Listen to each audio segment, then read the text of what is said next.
sana kapag dumating yung panahon na hindi na kita kayang kumustahin, wala akong ibang gusto kundi ang makita kang maayos. Aaminin ko, nagkaroon ako ng ilang tampo at galit simula nung nawala ka. Pero sa pagdaan ng panahon, na-realize ko na gusto ko palang magpasalamat sa'yo. Gusto ko magpasalamat sa'yo kasi iniwan mo ako. Na dati, kaya ko magpanggap. Pero ngayon, andito na ako at tanggap. Thank you for changing me to be a better version of myself. The best version of myself.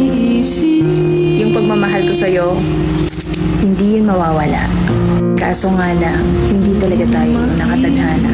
I don't want to ruin your story with someone else. And though it pains me deeply na hindi na ako yung kasama mo, promise, okay lang ako. Kailangan kitang pakawalan. Kasi deserve mo yung kasiyahan na pangwalang hanggan at hindi ka sasaktan.